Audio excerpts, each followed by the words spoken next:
नई टेक्नोलॉजी आती है फौरन ऑब्सोलीट नहीं आ जाती है, फिर फौरन आ जाती है। तो ये वो दौर है जहाँ पे आपका फास्ट और कंसिस्टेंट रहना बहुत ज़रूरी है। आप जिस एंट्रेंस एग्ज़ाम के लिए प्रिपेयर कर रहे हो, चाहे वो जेई हो या नीट हो, हर साल लगभग 20 से 25 लाख बच्चे यही सपना देखते हैं, लेकिन साकार कितनों का हो पाता है? सिर्फ 20 से 25 हज़ार बच्चों का। अगर 25 लाख में से सिर्फ 25,000 बच्चे ही अच्छे डॉक्टर या अच्छे इंजीनियर बनते हैं तो 1% रिजल्ट है। एग्रीड या सो नो? सीट्स कितनी है? 20 से 25,000 हैं सिर्फ, लेकिन अरे आपको कितनी चाहिए? तो एक के लिए तो फाइट कर सकते हैं ना, ठीक है। तो उसके बाद क्या होता है, इस बार कछुआ सोचता है मैं हारा क्यों। तीसरा दिन आता है, कछुआ सोचता है मैं हारा क्यों, तो उसे रियलाइज होता है यार इस मैदान में तो मैं इससे नहीं जीत सकता, इस मैदान में मैं इससे नहीं जीत सकता। मैं पहली रेस जीत गया था क्योंकि इसकी गलती थी। इस बार वो स्ट्रेटेजी चेंज करता है और खरगोश से कहते हैं चल आज दोबारा रेस लगाते हैं। इस बार खरगोश कहते हैं हाँ लगा लेते हैं, कोई दिक्कत नहीं है, बस मुझे सोना नहीं है और मुझे ओवर कॉन्फिडेंट नहीं होना कि कछुआ को मैं जिता दूंगा या हरा दूंगा, और सिंपल रेस लगानी है, मुझे अपना बेस्ट करना है। तो कछुआ एक ऐसा रास्ता चूज करते हैं जिसमें बीच में नदी आ जाती है। खरगोश बहुत तेज भागते हैं, नदी के किनारे पे जाकर के खड़ा हो जाता है क्योंकि उसे तैरना तो आता नहीं है। कछुआ धीरे धीरे नदी के किनारे पहुंचता है, पानी में उतरता है और रेस जीत जाता है। इससे हमें क्या समझ में आता है? Identify your core competence, identify your core competence and choose the field according to that.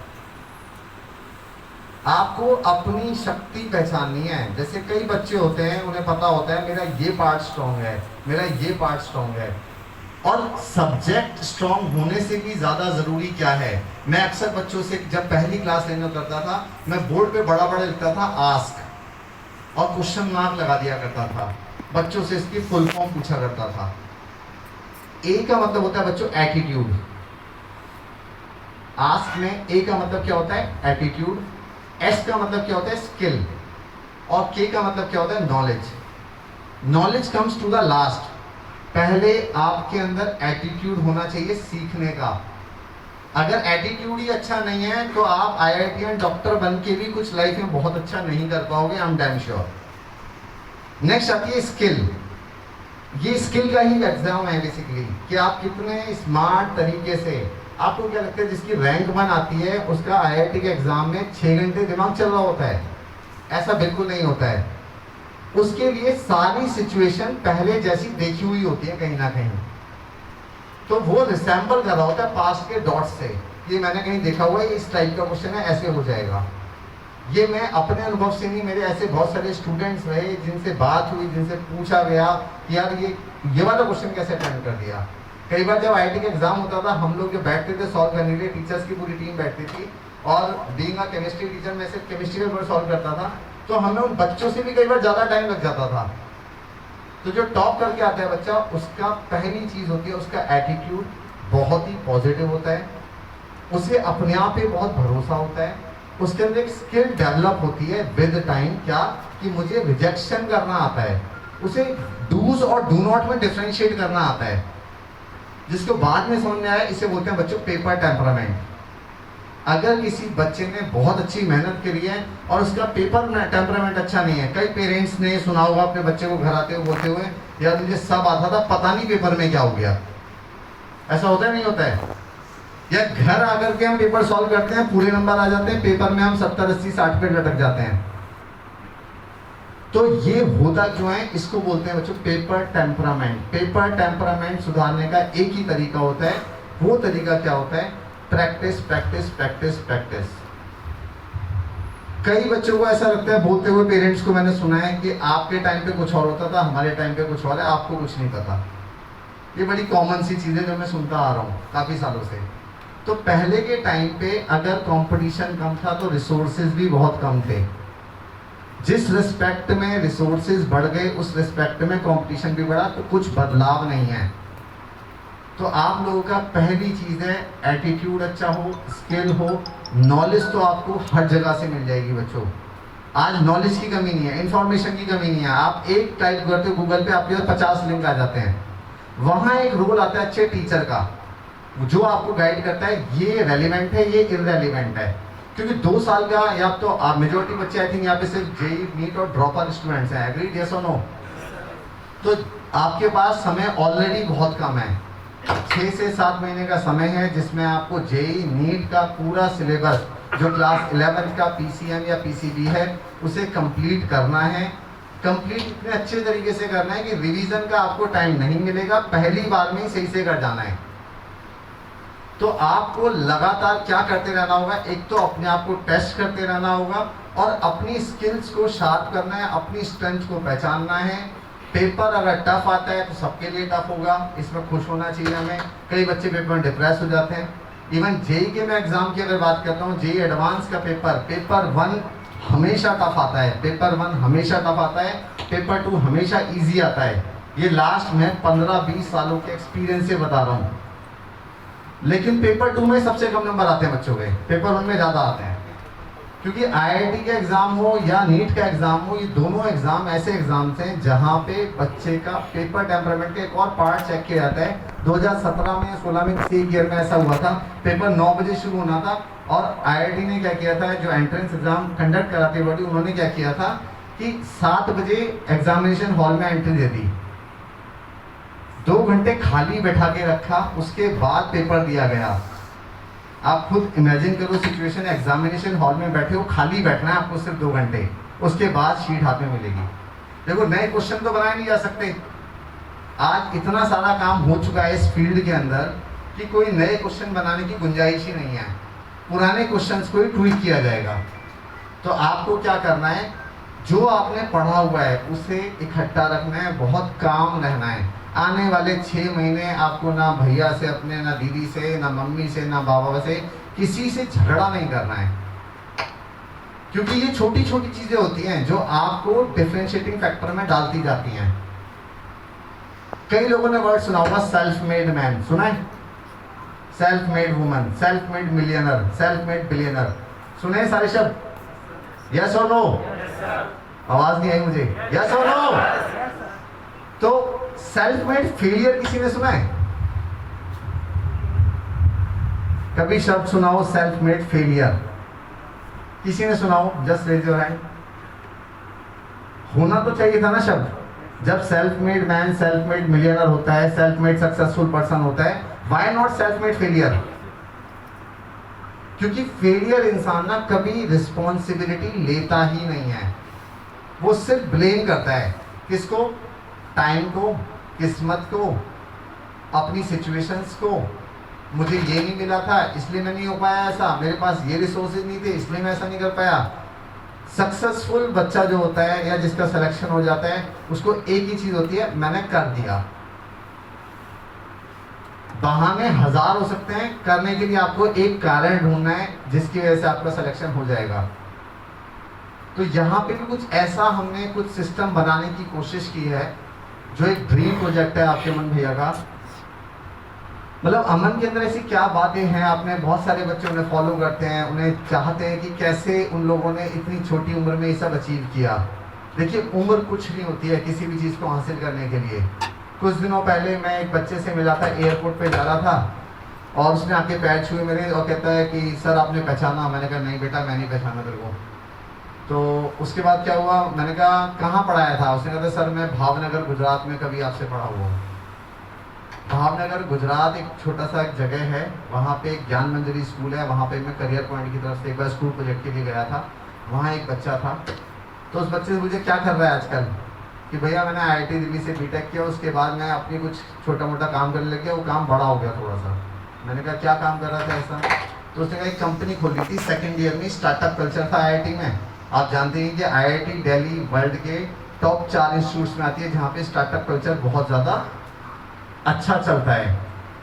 तो आपने भारत पे का नाम सुना है? जैसे रेस्टोरेंट भारत पे, जैसे पेटीएम है, गूगल पे, ऐसे भारत पे है। भारत पे का जो मालिक है शाश्वत नाकरानी, वो मेरा स्टूडेंट है। पता है इतनी खुशी हुई है जान करके कि यार भारत पे का जो मालिक है वो मेरा स्टूडेंट है। इससे 2 चीज़ निकल के आई।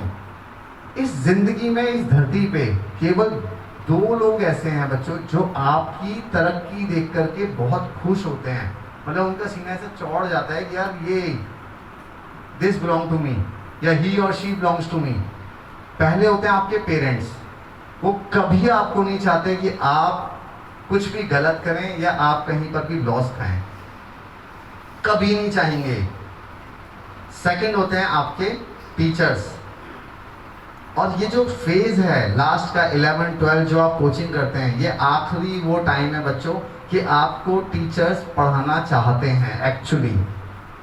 जैसे ही कॉलेज में एंटर करोगे नोबडी विल बॉदर कि आप पढ़ रहे हो नहीं पढ़ रहे हो। कॉलेज लाइफ बहुत सारे लोगों ने अपने भाइयों से, अपनी दीदियों से, इवन पेरेंट्स से भी पूछ सकते हैं। कॉलेज में कौन आपसे कहेगा कि आकर के पढ़ लो या अपनी शीट चेक करा दो।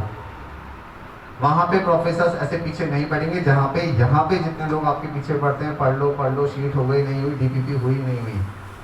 और अपने पेरेंट्स से चाहिए मुझे आईटी क्रैक करने के लिए, और वो इंग्रेडिएंट्स में जो मेन चीज आती है, हाँ, तो आईआईटी क्रैक करने के लिए बहुत सिंपल सी चीजें। पहली चीज है जिद होना। क्या होना? जिद होना, जिद्दी होना बहुत अच्छा है। दूसरा होता है जुनून, जिसे होते हैं पैशन। और तीसरा होता है कमिटमेंट।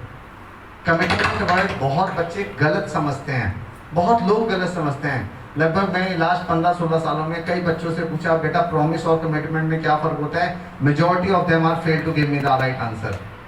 प्रॉमिस दूसरों से किया जाता है, कमिटमेंट खुद से होता है। तो आपको खुद का इतिहास खुद से लिखना है, खुद पे विश्वास रखना है। आपकी जिंदगी की जिम्मेदारी आप ही की है। Parents, teachers are supporting hands only. ये सिर्फ आपको सपोर्ट करेंगे चीज़ों में इजी करने के लिए। तो हम ज़्यादा समय नहीं लूँगा। अमन भैया को मैं इनवाइट करना चाहूँगा कि अमन भैया आगे की अपनी जो उनका एक ड्रीम प्रोजेक्ट है वो एक्सप्लेन करें। जस्ट अ मिनट, ऐसे नहीं बुलाऊँगा।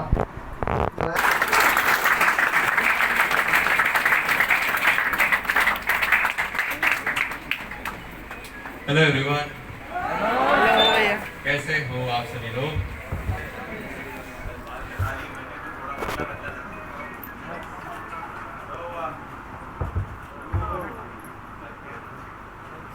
कितने स्टूडेंट्स हैं? कितने पेरेंट्स हैं? टॉपर्स कितने स्टूडेंट्स हैं? कोई 9th क्लास का छोटा सा 9th क्लास का छोटा आपका क्लास आवाज आ रही है आपकी तक? यस यस और नो? यस और नो? यस और नो?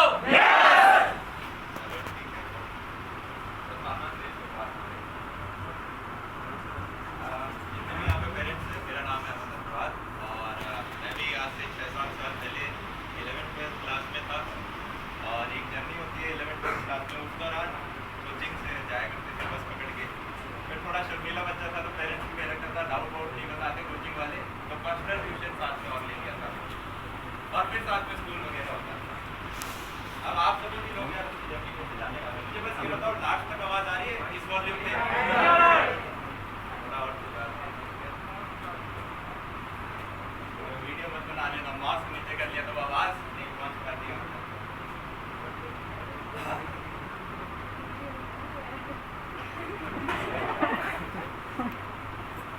ये सारे टॉक्स में यूजुअली कॉलेजेस को 4:30 से 5 घंटे की जाती है। शुरुआत के 1-2 घंटे में बात कर रहा हूँ और उसके बाद बच्चों से पूछा जाता है कि भाई बताओ क्या क्या डाउट है, उनके डाउट के साथ कंटिन्यू किया जाता है। आवाज़ नहीं आ रही? थोड़ा और, अब आ रही है आवाज़? हाँ, अभी भी नहीं आ रही?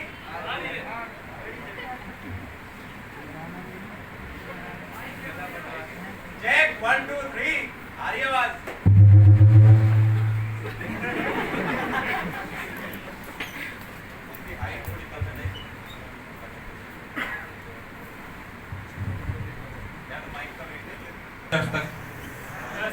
ओके, अब कहाँ से शुरू करें? जेई नीट की यार हम तैयारी करने जा रहे हैं। सबसे पहले हमें ये बताओ कि जेई नीट करना क्यों चाहते हैं? तो ऐसे ही एक एग्जांपल लेते हैं। जैसे ही मैंने यार कॉलेज ग्रेजुएट किया था तो एक छोटा सा कंस्ट्रक्शन का मैंने काम लिया था। कंस्ट्रक्शन के काम में लेबरर्स होते हैं। क्या मैं कह सकता हूं कि एक लेबरर होता है वो लगभग 8 घंटे के करीब काम करता है और उसकी एक दिहाड़ी होती है? यस और नो? फिर एक आईटी इंजीनियर होता है, वो भी 8 से 10 घंटे काम कर रहा होता है, उसकी थोड़ी ज्यादा दिहाड़ी होती है। यस और नो? फिर आपका एक बड़ा सॉफ्टवेयर इंजीनियर होता है जिसका अच्छा पैकेज होता है, वो भी 8 से 10 घंटे ही काम करता है। यस और नो? फिर एक व्यक्ति होता है जिसका खुद का बिजनेस होता है, आप फाउंडर हो, को फाउंडर हो, वो व्यक्ति भी 8 घंटे काम करता है, खुद का काम इसलिए 2 घंटे फालतू करता है और उसकी दिहाड़ी और ज्यादा होती है। यस और नो? क्या मैं कह सकता हूं ये सारे व्यक्ति 8 से 10 घंटे काम कर रहे हैं? हाँ या ना? अरे तो इनके पैकेजेस में इतना डिफरेंस क्यों है? इनके पैकेजेस में इतना डिफरेंस क्यों है? क्या लगता है क्या ऐसी चीज है कि यार रिक्शा वाला व्यक्ति है वो भी उतना मेहनत कर रहा है और एक बंदा है जो कि शायद एसी में बैठ के 8-10 घंटे काम कर रहा है, वो बहुत पैसा कमा रहा है? किस चीज का फर्क है? Value addition. क्या मैं कह सकता हूं अपॉर्चुनिटीज ग्रैब करने का फर्क है। ये व्यक्ति था, इसे एक मौका मिला, उस अपॉर्चुनिटी को इसने ग्रैब करा और एग्जीक्यूट करा। ये वाला जो व्यक्ति था, या तो इसे पता ही नहीं था वो मौका एग्जिस्ट करता है, और अगर मिला तो एग्जीक्यूट नहीं किया। अरे हाँ या ना? अरे यस और नो? आप सभी लोग जेईई नीट की तैयारी करना क्यों चाहते हो? पैसे कमाने इसलिए तो करने हैं। अरे हाँ या ना? अरे इंजीनियर और डॉक्टर क्यों बनना चाहते हो? पैसे कमाने इसलिए। यस और नो? कितने बच्चे जो है कि भाई हमें तो 8 से 10 घंटे एनसीईआरटी की फिजिक्स किताब और मॉड्यूल्स इसलिए पढ़ने क्योंकि हमें तो भाई एक अच्छा डॉक्टर और इंजीनियर बनना है। कितने हैं? एक बच्चा, 2 बच्चे। तो अगर यार मुझे कान पकड़ना है तो मैं ऐसे पकड़ लूंगा, मैं ऐसे जाके तो नहीं पकड़ूंगा ना। अरे हाँ या ना? अगर मुझे कान पकड़ना है तो मैं ऐसे पकड़ूंगा, मैं ऐसे नहीं पकड़ूंगा। अगर मुझे पैसे ही कमाने हैं तो क्या मैं एक ऐसी रेस में भागूंगा जिसमें 10 लाख लोग भाग रहे हैं, या एक ऐसी रेस में भागूंगा जिसमें मात्र 100 लोग भाग रहे हैं? 10 लाख को इमेजिन कर पा रहे हो? इमेजिन करो एक लाइन है और यहाँ पे 10 लाख लोग बैठे हुए हैं और आगे आपकी फिनिश लाइन है और ये सारे फिजिकली भागना स्टार्ट होते हैं। कितना मुश्किल होगा इसमें फ्रंट लाइन में सबसे आगे आने में? अरे हाँ या ना? क्या मैं बोल सकता हूँ जेईई नीट भी वो 10-15 लाख वाली रेस है? यस और नो? वहीं पे अगर 150 करोड़ की पॉपुलेशन में हम एक ऐसी डायरेक्शन में भागे जहां पे मात्र 100 लोग भाग रहे हैं, क्या मैं कह सकता हूँ ये 100 के 100 लोग फर्स्ट आने वाले? अरे हाँ या ना? अरे यस और नो? अरे जिस डायरेक्शन में 10 लाख लोग भाग रहे हैं वहां पे एक टाइम में हलवा हुआ करता था, आज के दिन नहीं है। अरे यस और नो? अब आप बोलोगे आवाज नहीं आ रही लास्ट तक कैसे? अब आ रही है? क्या है कि माइक के साथ एनर्जी नहीं आ पाती थोड़ी सी। चलो कोशिश करके देखते, नहीं आई तो मैं वापस माइक पकड़ लूंगा। तो अब आप सभी लोगों का डाउट हो सकता है कि भैया आप तो हमें कह रहे हो कि जेईई नीट की तैयारी कर लो। अरे हाँ या ना? तो ये जेईई नीट में क्यों करें? बोल दे मम्मी पापा को कि भाई भैया ने कहा रहने दो, ये सारी फालतू की चीज है, मैं कोई नई चीज पकड़ के लाता हूँ, उस डायरेक्शन में भागना स्टार्ट करें। नहीं आ रही आवाज। हाथों से आदत हो रखी है मेरे को 7 साल बोलने की, और जब एक हाथ बंद हो जाता है तो खुल नहीं पाता। तो फिर क्यों कर रहे हैं हम जेईई नीट की तैयारी? एक ऐसा डोमेन ही ढूंढ लेते हैं जहां पे मात्र 100 लोग भाग रहे हैं। अगर मेरे को क्रिकेट खेलना होता और आगे एक फास्ट बॉलर है तो हो सकता है ना डे 1 पे मैं बोल्ड हो जाऊं। अरे यस और नो? पर वहीं अगर मैं 6 दिन खेलूं तो क्या मैं कह सकता हूं मैं डॉट करना सीख जाऊंगा? अगर मैं 6 महीने खेलूं तो क्या मैं कह सकता हूं मैं स्कूल में सबसे बेहतरीन हो सकता हूं? अरे हाँ या ना? और अगर मैं 6 साल खेलूं तो क्या मैं कह सकता हूं रणजी ट्रॉफी में सिलेक्शन के चांसेस बन जाएंगे? यस और नो? उसी प्रकार से अगर आप पिछले 4 साल से क्रिकेट खेल रहे थे और 11th-12th में क्रिकेट कंटिन्यू करके आपका रणजी ट्रॉफी में सिलेक्शन हो रहा था, तो मैं आपके और आपके माँ बाप को सजेस्ट करूंगा कि बच्चे को जेईई नीट की तैयारी मत कराओ। ये ऑलरेडी 100 की डायरेक्शन में भाग रहा है, इसका एक अच्छा करियर इसका वेट कर रहा है। हाँ या ना? अगर आप गाना गा रहे थे पिछले 4 साल से और अगले 2 साल और कंटिन्यू करते तो इंडियन आइडल में सिलेक्शन पक्का हो रहा था, तो मैं कहूंगा जी गाना गा लो। अगर आप ऑलरेडी म्यूजिक या पेंटिंग किसी भी चीज में, कोई भी स्किल में पिछले 4-5 साल से मेहनत कर रहे थे और अगले 1-2 साल और मेहनत करके आप एक अच्छी हाइट पे पहुंच रहे थे, चाहे वो स्पोर्ट्स हो कुछ भी, तो मैं कहूंगा जी हाँ, आप अपने बच्चे को जेईई नीट की तैयारी मत कराओ। पर इंडियन एजुकेशन सिस्टम चाहे उसकी कमी बोल लो, कुछ भी कह दो, हम में से मेजॉरिटी लोगों के पास ऐसी कोई स्किल नहीं होती, हाँ या ना? तो एज अ स्टूडेंट हम अपनी औकात कैसे बनाएं? औकात एक बहुत प्यारा शब्द है हिंदी का, जिसका इंग्लिश में भी सब्स्टिट्यूट नहीं है। मतलब एक शब्द में औकात जो समझा देता है ना, वैसा इंग्लिश में एक शब्द ही नहीं है। आज के दिन आपको अपनी औकात अगर बनानी है तो कैसे बनाएं? अच्छे नंबर लाके, अरे हाँ या ना? यस और नो? ओके, तो भैया मतलब औकात बनाने के लिए पढ़ना होगा, बस क्या एकमात्र यही फायदा है? आपने आमिर खान को देखा है, काफी पफ्ड अप बॉडी है, इस उम्र में भी बढ़िया बॉडी बना रखी है, 50 की उम्र क्रॉस हो गई पर फिर भी एकदम बढ़िया बढ़िया डोले, अच्छे अच्छे पैक्स बना रखे हैं, यस और नो? फिर एक मूवी सीन आता है जिसमें उन्हें बूढ़ा बनना होता है तो एकदम से वो मोटे बन जाते हैं, हाँ या ना? फिर दोबारा 6 महीने कटिंग करके वो उसी शेप में वापस आ जाते हैं, यस? वहीं पे मेरे जैसा अगर कोई व्यक्ति होगा तो उसे वो पफ्ड अप बॉडी बनाने में हो सकता है 3 साल लग जाए, यस और नो? तो ऐसा क्या कारण था कि मैं जो यंग हूं उसे 3 साल लग रहे हैं, पर आमिर खान जिनकी उम्र भी हो रखी है वो मात्र 6 महीने में मोटे से वापस फिट हो रहे हैं? क्या मैं कह सकता हूं कि उन्होंने पहले अपनी मसल मेमोरी होती है यार, उनकी मसल ने वो साइज पहले से गेन कर रखी है, वो मेहनत उन्होंने पहले से लगा रखी है, तो जब वो दोबारा स्टार्ट करते हैं तो उनकी मसल को वो साइज गेन करने में मात्र 6 से 7 महीने लगते हैं, हाँ या ना? यस और नो? उसी प्रकार से जैसे यार मैं जब 11th 12th में था तो जो घिसाई 11वीं 12वीं में करनी पड़ती है उतनी ना तो कॉलेज में करनी पड़ती है और ना कॉलेज के बाद अब करनी पड़ती है। अभी ये सेमिनार स्टार्ट हुआ है और रात के 11 बजे तक ऐसे स्लॉट्स पे स्लॉट्स हैं, पर वो 6 से 7 घंटे बोलने के बाद भी मेरे को मजा आ रहा होगा ये करने में, अरे हाँ या ना? मैं कहूंगा अच्छा 1 घंटा और खींचना है, चलो और खींचते हैं, हाँ या ना? पर वही 7 घंटे केमिस्ट्री की किताब पे बैठने में बड़ा जोर आता था, क्यों? क्योंकि उसमें मन नहीं है, यस और नो? तो जिस बच्चे ने, आपने ये सुना होगा यार, गांव में बोला करते हैं कि अरे यार ये जितने बीटेक वाले हैं ना, ये या मेडिकल वाले हैं, ये सारे के सारे सरकारी जॉब ले जाते हैं, हाँ या ना? क्यों ले जाते हैं भाई? सारे की सरकार, इन्होंने 11वीं 12वीं में मेहनत कर रखी होती है और जब इनको वापस मेहनत करने के लिए बोला जाता है तो जो काम बाकियों को 3 साल लगते हैं ये 6 महीने 1 साल में निकाल लेते हैं, अरे हाँ या ना? तो पहली चीज जो यार आपको जेईई नेट सिखा रही होगी, जो कि ऑलरेडी काफी आपने फील कर लिया होगा, मेहनत करना आपको सिखा रही होगी, यस? जब भी आप यार 6 घंटे की सिटिंग पे बैठ रहे हो और अपने 7वें घंटे पे जा रहे हो या ऑलरेडी 10 घंटे पे और अपने 10.5वें घंटे पे जा रहे हो और वो पेन आपको फील हो रहा हो, तो आपको अपने आप को बोलना है हाँ ये मेरे को प्रेशर लेना है, क्योंकि इस प्रेशर से मैं बिल्ड हो रहा हूं। जैसे आमिर खान की मसल बिल्ड हो रही थी वैसे आपका पेन का थ्रेशोल्ड बिल्ड हो रहा है, अरे हाँ या ना? यस और नो? जब तक लोहे को यार आप तपाओगे नहीं तब तक वो शेप थोड़ी ना लेता है, अरे यस और नो? आपको अभी नेचर तपा रहा है कि कल को आप बड़ा लोड उठा पाओ, यस? तो पहला आप मेहनत करना सीखोगे भैया, दूसरा क्या फायदा है इसका? आपके पेरेंट्स के काफी सारे पैसे बच जाएंगे। इंजीनियरिंग कॉलेज, मेडिकल कॉलेजेस की फीस आपको पता होगी, मैं थोड़ा सा रिवाइज करा देता हूँ। अगर हम गवर्नमेंट कॉलेजेस की बात करें तो 1 लाख 1 साल का लगता है, हाँ या ना? उसमें फिर आपकी हॉस्टल फीस, मेस फीस, ये और ऐड करते हैं, तो 4 साल के क्या मैं कह सकता हूं कि 7 से 8 लाख रुपए लग रहे होते हैं, यस? आईआईटीज के अंदर 10 से 12 लाख रुपए लिए जाते हैं, यस? और अगर आप प्राइवेट इंजीनियरिंग कॉलेज चले गए तो वहां पे 20 से 25 लाख रुपए तक लिए जाते हैं, यस? और मेडिकल में तो यार बात ना करें तो ठीक है, वहां पे और भी फीसेस ज्यादा हैं, यस? तो मैंने कहा यार अगर आप एक अच्छे सरकारी कॉलेज में एडमिशन ले लेते, या चलो बिट्स पिलानी वगैरह भी हैं, प्राइवेट भी हैं, मतलब आपके पास ऑप्शन होगा सरकारी का, तो आप अपने माँ बाप के 10 से 15 लाख रुपए बचा रहे होगे, आया ना?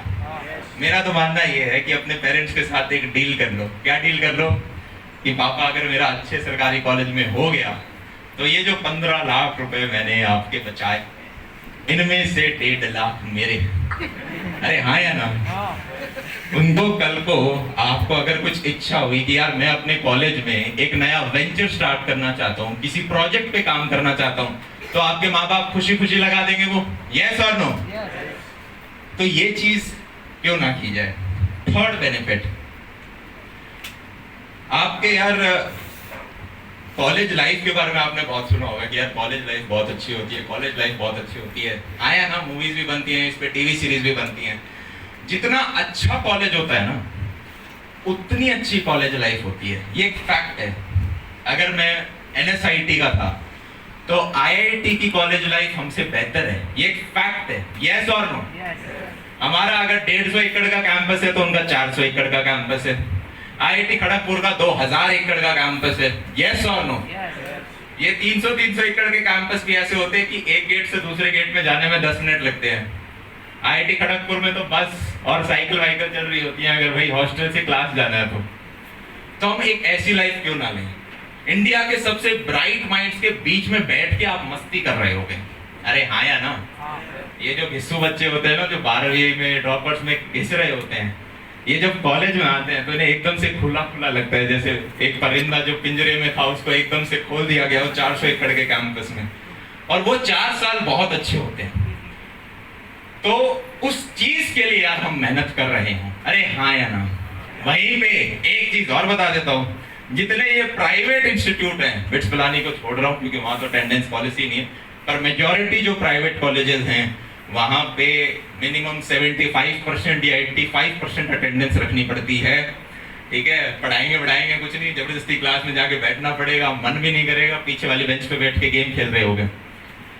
तो हम अगले 8 से 10 महीने 12 महीने मेहनत क्यों ना करें? ये आपको चीजें क्लियर होनी चाहिए। अरे यस और नो? आप में से काफियों के साथ या तो ये चीज हो गई होगी या होने वाली होगी, और पेरेंट्स शायद कुछ रिलेट कर पाए। काफी बार ऐसा होता है ना कि आपका पेपर पास में आ रहा है, वो पास में आ रहा है, वो पास में आ रहा है, वो और पास में आ रहा है। ठीक है, पास में आ रहे, पास में। बच्चा कहता है पापा मुझे UPSC करना है, मैं तो UPSC करना चाहता हूँ। तो 1 सेकंड के लिए पापा ऐसे होते हैं, फिर खुश भी हो जाते हैं, बेटा अधिकारी बनना चाहता है।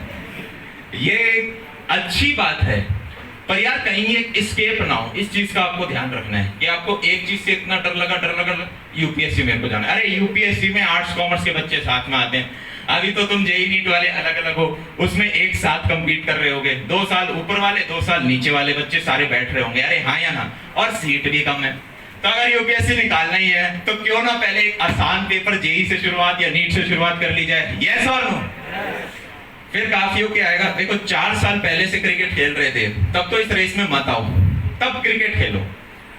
पर अगर 0 दिन लगाए हैं और फिर आप एकदम से बोलो मेरा पेपर आ रहा है, मेरे को गेमर बनना है, ये होता है। ये जितने मैंने सेमिनार पीछे लिए, एक बच्चा एक और था, भैया मुझे जेई भैया मुझे देश के लिए कुछ करना है। ये पिछले सेमिनार की बात है। और ये व्यक्ति काफी डेडिकेटेड था, मतलब इसने पहले सेमिनार में आया था, फिर जब तक ढंग से बात नहीं कब तक गया नहीं है, तो बहुत ही ज्यादा मोटिवेटेड, भैया मुझे देश के लिए करना है। ये सारे लोग जो वो पकड़ लेते हैं, कोई माइक्रोसॉफ्ट चला जाता है, गूगल देश के बाहर चले जाते हैं, देश के लिए कुछ नहीं करते हैं, ब्ला ब्ला। मैंने कहा भाई सुनो, 30% टैक्स तो मुझसे लेती है, 30%, और 18% GST और लेती है, 48% टैक्स देता हूं मैं। अगर मैं एजुकेशन में ना भी होता तब भी देश के लिए बहुत कुछ कर रहे हैं। अरे सरकारी अस्पताल, सरकारी स्कूल, रोड बनती उसी पैसे से है। यस और नो? एक माइक्रोसॉफ्ट में व्यक्ति काम कर रहा है, 30% टैक्स दे रहा है, तो क्या वो काम नहीं कर रहा देश के लिए? कर रहा है, दिख नहीं रहा है बस। आप भी जब टैक्स है ना 11th-12th में समझ नहीं आता, कॉलेज में भी टैक्स समझ में नहीं आएगा, पर जैसे ही आपकी जॉब लग जाएगी ना, आपको टैक्स बहुत अच्छे से समझ आएगा। आपको लगेगा यार इतना पैसा ना मोबाइल में लगाया, ना लैपटॉप में लगाया, इतना पैसा सरकार को दे रहा हूँ। ये फ्री फंड के पार्टनर है मेरे, जो काम करता हूँ उसमें बिन बिनाए डायरेक्टर बन जाते हैं कि हम भी हिस्सा लेंगे, मेहनत कुछ करते थे। यार वो तो मजाक की बात है। तो वो एक्सपोजर कम था उस बच्चे का। पर ये चीजें आ रही हैं, देश के लिए अगर हमें कुछ करना है या आपको गेमर बनना है, करो, सारी चीजें करो। पर क्या मैं बोल सकता हूँ कॉलेज के वो जो 4 साल होंगे, यस और नो? एमटेक जो करोगे इंटीग्रेटेड, उनके पास 5, मेडिकल में भी उतने ही। अरे वो टाइम बहुत है अपने सारे अंदर की जो आपके कीड़े हैं उनकी इच्छा पूरी करने के लिए। यस और नो? गेमर बनना है, गेमर बनो, ऑथर बनना है, ऑथर बनो, स्पीकर बनना है, स्पीकर बनो, कोई कंपनी खोलनी है, कंपनी खोलो। हाँ या ना? पर अभी जो पीक टाइम है यार, जहां पे आपको सिलेबस कवर करके उसको रिवाइज करना है बार बार, जहां डिस्ट्रैक्शन से दूर रहना है, वहां पर यार ये चीजों से दूर रहें थोड़ा। मैं ये नहीं कह रहा कि आप करोगे तो सक्सेसफुल नहीं होगे। कैरी मिनाटी का नाम आपने सुना होगा, 11th-12th में ज्यादा पढ़ाई नहीं करी, नंबर भी काफी कम आए, पर वो सक्सेसफुल रहा अपनी लाइफ में। पर वो व्यक्ति भी 3 साल पहले से लगा हुआ था अपने 8th-9th क्लास से, समझ रहे हो? मतलब पहले वो व्यक्ति फेमस हुआ नहीं, हुआ अपने 11th-12th में आके, पर वो भी 3 साल से पहले लगा हुआ था, हाँ या ना? तो इतनी चीज हमें ध्यान में रखनी है। तो अभी तक हमने ये इस्टेब्लिश किया कि अगले 1-2 साल यार आपको दबा के मेहनत करनी है। इस दौरान किसी यूपीएससी को पास में नहीं आने देना है, किसी और चीज को पास में नहीं आने देना है, ठीक है? ये भी मत सोचना कि मेरे पास इसके बाद कोई अटेम्प्ट है। जो आपका नेक्स्ट अटेम्प्ट है वही आपका आखिरी अटेम्प्ट है। अगर कोई 12वीं का बच्चा बैठा है तो भाई आपके पास एक ही अटेम्प्ट है, आपके पास ड्रॉप का अटेम्प्ट नहीं है। काफी बच्चे कहते हैं भैया अभी 6 महीने बचे हैं पर सिलेबस मेरा ज्यादा नहीं हुआ, मैं 12th क्लास का बच्चा हूँ, मैं अगले साल कर लूंगा ड्रॉप लेके। अगर आपने ये माइंडसेट बनाया तो आप अगले 6 महीने पढ़ोगे ही नहीं। क्यों? क्योंकि आपको लगेगा तो बहुत समय पड़ा है, अभी तो बहुत समय पड़ा है, अभी तो मैं बहुत कुछ कर सकता हूँ। स्टेप नंबर 2 यार जो आपको याद रखना है, आप में से पर्सनल मोबाइल कितने लोगों के पास है? ओहो भाई साहब, देख रहे हो देश कितना ऊपर पड़ रहा है, सबके पास पर्सनल मोबाइल है, छोटे छोटे बच्चों के पास। अगर एक मोबाइल आप अपनी लाइफ से हटा देते हो, आपका जो जर्नी है वो 50% आसान हो जाएगा। ये फैक्ट लिख के मैं दे रहा हूं। विद मोबाइल सिलेक्शन करना हद मुश्किल है। क्या है? हद मुश्किल है। अगर आपके पास अपना पर्सनल मोबाइल है तो भाई आप ग्रेनेड लेके साथ में घूम रहे हो जिसकी पिन आपने निकाल रखी है। सही बोल रहा हूं मैं? अरे आप कुछ कम देखोगे सोशल मीडिया, उसमें मेरा तो कोई फायदा नहीं है ना। अरे हाँ या ना? हाँ फायदा मेरा, नो बोलना होता है, हर यस और नो में यस नहीं बोलना होता। तो जितने आप, मैं आगरा गया था और आगरा में एक सिपाही आए, फौज में थे। उन्होंने कहा जी ये मेरा बेटा है, ठीक है, 16 साल का है और दिन में 16 घंटे मोबाइल देखता है, छोड़ता ही नहीं है ये मोबाइल। और अगर मैं इसका मोबाइल ले लूं तो मुंह फुला लेगा, कहेगा मैं खाना नहीं खाऊंगा। अब ये बात सुनते मुझे अपने पापा की याद आई। अगर मैं अपने पापा को कहता ना कि पापा आपने मोबाइल ले लिया मेरा, अब मैं खाना नहीं खाऊंगा, मेरे पापा मोबाइल लेते और कहते मत खा। उन्हें पता है 4 दिन बाद ठंडी रोटी ढूंढ के खाएगा ये। तो उतना आपको कठोर बनना पड़ेगा। जैसे बचपन में बच्चे हम छोटे होते थे तो 2-3 साल का बच्चा होता था, वो गर्म दूध के पास जा रहा है, प्रेस के पास जा रहा है, तो पेरेंट्स क्या कहते थे? मत लगाओ मत लगाओ। वो बच्चा के लगाने नहीं दोगे तो खाना नहीं खाऊंगा। अरे वो गर्म दूध में हाथ डालेगा तो जलेगा उसका। सिमिलरली यार आपका ये मोबाइल जो है ये वही गर्म दूध है, ये सिलेक्शन में सबसे बड़ा रोड़ा बन रहा होगा। अब आप बोलोगे भैया ऑनलाइन क्लास कैसे लें, स्कूल होता है, 25 चीजें होती हैं, आपको पता नहीं है कितने लोगों से बात बना के रखनी पड़ती है मुझे। तो वो यार मम्मी के मोबाइल, मम्मी को दे दो। आपकी क्लास होती है तो मम्मी को कहो मम्मी मेरी क्लास है, ये सामने मोबाइल रख रखा है, कोशिश करो मोबाइल यूज ही मत करो। अगर लैपटॉप है या डेस्कटॉप है, क्योंकि वैसे ही गर्दन नीचे करके पढ़ना पड़ता है, उसमें एक बड़ी स्क्रीन पे पढ़ रहे हो तो बड़ी स्क्रीन पे पढ़ो। अगर लैपटॉप पीसी नहीं है तो मोबाइल पे आप पढ़ें, और उस टाइम भी मम्मी पीछे गार्ड की तरह ऐसे देखेगी, अच्छा पढ़ ही रहा है ना, ये आपको अलाउ करना पड़ेगा। काफी बच्चे मैं तो गेट बंद करके पढ़ूंगा, अच्छे इतने डिसिप्लिन गेट बंद करके पढ़ूंगा, तो वो चीजें नहीं हो पाएंगे। आपके माँ बाप अगर आपको कुएं में कूदते हुए देखेंगे तो कूदने नहीं देंगे, वो चिल्लाना स्टार्ट कर देंगे, ये पढ़ता नहीं है तू, ये नहीं करता, वो नहीं करता। ये टीनेज एक ऐसी उम्र होती है जहां पे आप, हमारे जो दोस्त होते हैं ना, हमें लगता है वो हमें समझ सकते हैं।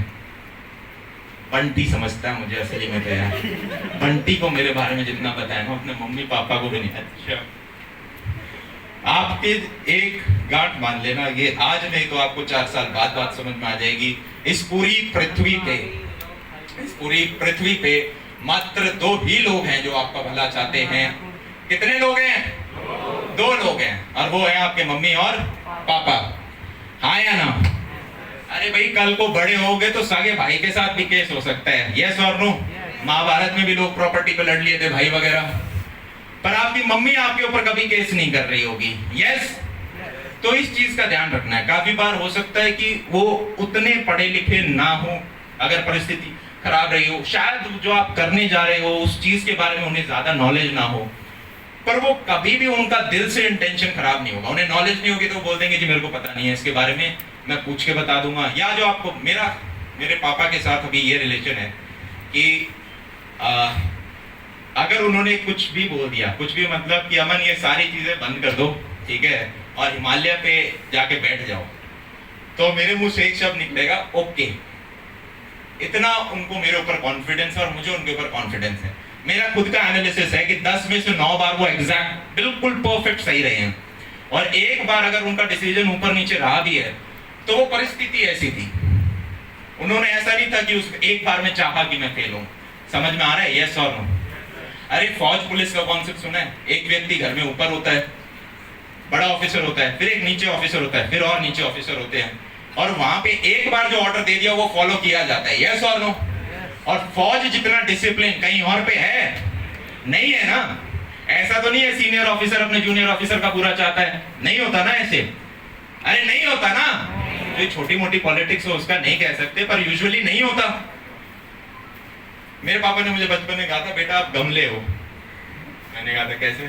बोले मैं यहाँ से उठा के यहाँ रखूंगा तो गमले पूछते नहीं है यहाँ से उठा के यहाँ क्यों रखा। अरे हाँ या ना? उनका सिंपल कॉन्सेप्ट ये है कि भाई 18 साल की उम्र में बच्चे की उम्र होती है 0। तो अगर अभी मैं 24 का होऊंगा सितंबर में, तो मेरी 6 साल का हो जाऊंगा मैं। चीज समझ में आ रही है? और जब मैं 6 साल का हूं, मतलब अभी मेरे लिए सीखने के लिए बहुत कुछ पड़ा है। अरे 6 साल की उम्र में थोड़ी ना कुछ सीख लिया अभी मैंने। अरे हाँ या ना? जब मैं 11th-12th में था तो मुझे याद है वो बस पकड़ के जाना होता था, फिर 1 घंटे वापस आओ, थक चुके होते थे 5-6 घंटे कोचिंग के, फिर कोई पर्सनल ट्यूशन हुआ तो उसमें 2 घंटे और लग गए, और फिर थक जाते हो आप दिन के 7-8 बजे जब होते हैं, तब भी मम्मी पीछे से क्या बोलेगी, हमें तो बहुत देर हो गई तो अब पढ़ ले। तो वहां पे फिर गुस्सा आता था, मम्मी अभी तो मैं कोचिंग जाके आया, अब मैं पर्सनल ट्यूशन ले लिया, अब क्या जान लोगे मेरी। वहां पे एक नोकझोंक होती है, फिर हम अपनी मम्मी को बोल देते हैं आपके कितने आए थे अपने टाइम में हैं? कितने नंबर आए थे आपके अपने? देखो यार, हमारे मम्मी पापा के नंबर अच्छे आए होते तो हमें थोड़ा ना पढ़ाने के लिए बोल रहे होते। अपने मम्मी पापा से कंपटीशन थोड़ी ना करना है आपको। अगर कूदा है तो मोहल्ले में निकल के या बाहर निकल के 700 करोड़ की पॉपुलेशन है तो पृथ्वी पे, इससे मुकाबला कर लो। हाँ या ना? अरे घर में क्या शेर बन रहे हो? यस और नो? एक छोटा भाई है उसके शेर बन, एक बड़ा भाई, 2 मम्मी पापा, इनसे क्या कंपटीशन कर रहे हो? हाँ या ना? अगर नंबर ही लेके आने हैं तो मोहल्ले में निकलो, थोड़ा बाहर देखो और वहां कंपटीशन करो। पापा की एक थ्योरी है मेरी कि जिस घर में कलेश होता है ना, कलेश समझ रहे हो, अंडरस्टैंडिंग नहीं है, मान लो घर के लोग ही आपस में लड़ रहे हैं, ये बाहर की दुनिया से क्या लड़ेंगे? अरे हाँ या ना? जिसने घर वाले ही आपस में घुसे पड़े हैं, वो बाहर वाले क्या लड़ेंगे?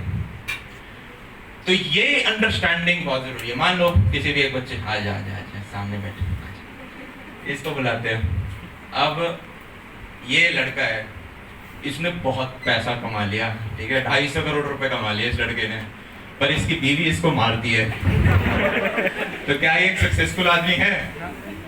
अरे यस और नो? अरे 250 करोड़ कमा लिया आप लोगों ने और रोज बीवी से पिटते हो, क्या एक सक्सेसफुल व्यक्ति हो? यस और नो? अब इसने दोबारा 250 करोड़ रुपए कमा लिए, पर ये नीचे से कुछ भी उठाने, इसकी हेल्थ इतनी खराब है कि कमर भूल जाती है इसकी, तो क्या ये एक सक्सेसफुल आदमी है?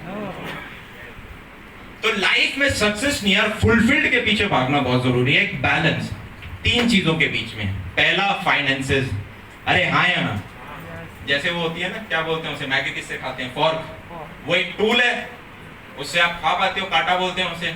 इसी प्रकार से मनी एक टूल है जिससे आप अपना रेंट दे देते हो, बिजली का खर्चा दे देते हो, कोई दिक्कत आई हेल्थ में तो वहां पैसे दे देते हैं, गाड़ी घर आप ले सकते हो। Money is a tool. तो फाइनेंसेस तो भाई चाहिए। यस और नो? सेकंड आपको क्या चाहिए? अच्छे रिलेशनशिप्स, आपके घर वालों के साथ, कल को बड़े हो जाते हो तो होने वाले के साथ। यस और नो? और तीसरा एक अच्छी हेल्थ, मेंटल हेल्थ और फिजिकल हेल्थ। और मेंटल हेल्थ भी बहुत इंपॉर्टेंट है आज के दिन। हाँ या ना? इन तीनों एस्पेक्ट में जो व्यक्ति बैलेंस्ड है वो व्यक्ति यार फुलफिल्ड है।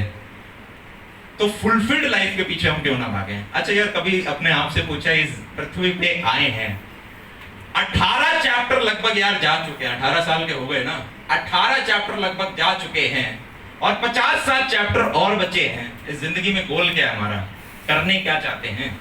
अरे 1/4 चली गई है, 3/4 बची है, करना क्या चाहते हो? किस चीज के लिए आए हो? कभी लिखा है एक पेपर के ऊपर, एक पेज निकाल लिया और उस पर लिखा है कि अगले 50 से 60 साल मरने से पहले मुझे ये 25 काम करने हैं? लिखा है? अरे घर से जब निकलते हो तो पहले पता होता है ना कि यार मनाली जाना है या बिहार जाना है, पता होता है ना आपको, यस और नो? तो हमें तो पता हो कि जाना किस डायरेक्शन में है। जिंदगी में यार कुछ हो ना हो, एक मकसद ये है ना कि खुश रहें। पूरी जिंदगी को छोड़ो, अगर मैं एक यूनिट की बात करूं, अगर आप आज खुश हो और हर दिन खुश हो तो क्या मैं बोल सकता हूं एक बढ़िया जिंदगी जी आपने? यस और नो? हर व्यक्ति प्राइम मिनिस्टर नहीं बन सकता, पर वो जो काम भी कर रहा है उसमें एक अगर फुलफिल्ड लाइफ जी रहा है तो बढ़िया लाइफ जी उस बंदे ने। 24 घंटे होते हैं जिनमें से 8 घंटे आप रेस्ट करते हो। ये जो 16 घंटे बच गए इनमें से 8 से 10 घंटे व्यक्ति काम करता है, जॉब प्लस आने जाने का समय। यस, अब हम एज ए ह्यूमन बीइंग है ना, जो मनुष्य है, ये बहुत ही एक डेस्परेट जीव है। क्या है? डेस्परेट जीव है। हम डेस्परेट क्यों है भाई? क्योंकि अभी तो देखो आपके मम्मी पापा आपका ख्याल रख लें, आप कॉलेज में जाओगे तब भी वो सारे पैसे वैसे दे रहे होंगे, ख्याल रख रहे होंगे। और तो मेरा मानना है कॉलेज में आप अपनी फीस खुद दो। अरे हाँ या ना, कुछ काम करें साथ में। मैंने अपनी फीस खुद दी थी, आपको वही चीज बोलूंगा जो मैंने पहले कर रखी होगी, खुद करो। आज के दिन अपॉर्चुनिटीज हैं। पर चलो ठीक है, आप जॉब पे आए, अब आप अपने पैरों पे खड़े हुए हो, कुछ रिस्पॉन्सिबिलिटीज आएंगी आपके ऊपर। जैसे जहां रहते हो वहां का रेंट, बिजली का बिल आएगा, राशन का बिल आएगा, कल को शादी हो गई तो बच्चों की पढ़ाई की फीस आएगी, हेल्थ के खर्चे आएंगे। अब गाड़ी की खरीदनी है, परिवार थोड़ा बड़ा हो गया है तो कार की ईएमआई आएगी, फिर घर की ईएमआई आएगी। तो क्या मैं बोल सकता हूँ बहुत सारी कुछ नीड्स हो चुकी हैं आपकी, डेस्परेट नीड्स हैं, इनके बिना घर नहीं चल पाता। हाँ या ना? तो आप देखते हो यार ये मैं खर्चा कहां से लाऊं, तो आपको एक जॉब दिखती है। क्या दिखती है? एक जॉब दिखती है कि यार ये मैं काम कुछ करूं जिससे मैं अपना परिवार चला सकूं। जितने भी यार ये लोग जॉब कर रहे हैं, क्या मैं बोल सकता हूं इनमें से मेजॉरिटी लोग खुश नहीं है? अरे हाँ या ना? क्या आप भी यही व्यक्ति बनना चाहते हो? नहीं ना? तो ये जो 24 घंटे थे जिनमें से 8 घंटे आपने रेस्ट किया और 8 से 10 घंटे आप काम कर रहे हो, और इन 8 से 10 घंटे में अगर आप खुश नहीं हो तो क्या मैं बोल सकता हूं आपने लाइफ में उतनी खुशी के साथ नहीं रहे जितना आप रह सकते थे? यस और नो? जो बचे हुए 6 से 8 घंटे होते हैं वो आप अपने परिवार के साथ निकालते हो। मम्मी हो गए, पापा हो गए, कल को बड़े हो गए तो आपकी शादी हो गई, बच्चे हो गए, उनके साथ निकालते हो। तो मम्मी पापा तो यार भगवान देता है और वो आपके सबसे अच्छे लकीली शुभ चिंतक भी होते हैं। पर कल को जिसके साथ आपकी शादी होती है, 2 डिसीजन लाइफ में आपके होने चाहिए। पहला, उन 8 से 10 घंटे में क्या कर रहा होऊंगा? हाँ या ना? देखो इसका मतलब ये नहीं है कि आज जेईई नीट की प्रिपरेशन छोड़ दो। तब छोड़ना अगर 4 साल से कुछ खेल रहे थे, क्रिकेट ऑलरेडी खेल रहे थे, सिंगिंग कर रहे थे, आज के दिन आपको मेहनत करनी पड़ेगी। कॉलेज में भी आप चले गए तो पिछले 18 साल से पढ़ रहे हो तो प्लेसमेंट के लिए ही पढ़ोगे। किसके लिए पढ़ोगे? प्लेसमेंट के लिए ही पढ़ोगे। मेरा मानना ये है कि पढ़ाई के साथ साथ जो आपके पास थोड़ा समय बच जाता है, सैटरडे संडे रात को 3-4 घंटे बचते हैं, बजाय उसमें आप नेटफ्लिक्स या प्राइम देखो, वो भी देखो कभी कभी देखने हैं तो आप एक साइड हसल पे काम करना स्टार्ट कर दो। क्या? एक साइड प्रोजेक्ट पे काम करना स्टार्ट कर दो। और जब यार वो 2-2 घंटे 4-4 घंटे को आप इंटू 365 करते हो, 1 साल, और इंटू 4 साल करते हो, तो आपके पास बहुत सारे क्या आते हैं? वर्किंग आवर्स आते हैं। और उस दौरान आप एक साइड हसल पे काम करके हो सकता है कुछ ऐसा बना दो जो कि आपके इन डेस्परेट नीड्स को हैंडल कर सके। यस और नो? मैं जिस कॉलेज में था यार वो NSIT था। हमारे जब एडमिशन लिया था तो 8 सीनियर थे जिनका गूगल में 1.25 करोड़ का पैकेज लगा था। IT के अंदर यार लगभग 17 लाख हमारा एवरेज पैकेज था, जो कि एक अच्छा पैकेज होता है। 17 एवरेज है, मतलब किसी का 35 है तो किसी का 10 भी है। यस और नो? अब मैंने अपनी प्लेसमेंट छोड़ी थी। क्यों छोड़ी थी? क्योंकि जब तक प्लेसमेंट का टाइम आया था, फर्स्ट ईयर से लेके 4th ईयर तक मैंने अपनी एक साइड हसल बना ली थी और वो मुझे पे भी कर रही थी। जी समझ पा रहे हो? फर्स्ट ईयर में मैंने भी बैठ के सेमेस्टर की पढ़ाई करी, प्लेसमेंट्स के लिए पढ़ रहे हैं। क्यों? क्योंकि सीनियर ने 1.25 करोड़ फेंका है तो भाई हम तो नेक्स्ट जनरेशन है, हम तो और बढ़िया कर सकते हैं। तो पढ़ना स्टार्ट कर दिया। सेकंड ईयर में पापा के यूपीएससी का अरमान जागे जी बेटा सरकारी करेगा। थर्ड ईयर में मम्मी के कुछ अरमान जागे। पर इस दौरान एक साइड हसल साथ में चलती रही, जो कि मुझे भी नहीं पता, मैंने विजन नहीं लिया था, बस शुरुआत कर दी थी। और शुरुआत क्यों करी थी ये भी मैं आपको बताता हूँ। मैंने 12वीं के बाद बहुत शर्मीला था। अभी 95 kg का वेट है मेरा, उस टाइम 72 kg था, बहुत ही सुकड़ी सा, पतला सा, ठीक है। और किसी ने कहा भाई अगर शर्माते हो तो शीशे के आगे बोलो। शीशे के आगे बोला तो बड़ा अजीब सा लगा खुद से ही बात करके। तो फिर किसी ने कहा जी अपना वीडियो बना लो और उसको देख लो। अब मैंने कहा यार वीडियो किस चीज़ पे बनाए, और कुछ तो आता नहीं। 12वीं का पेपर दिया था तो उसी के ऊपर बना दिया। मैं सोचा इंग्लिश में बोलेंगे ना तो कूल लगेगा। इंग्लिश मेरी टूटी फूटी एक्सेंट के साथ मैंने बोला, और बस 10 मिनट, फिर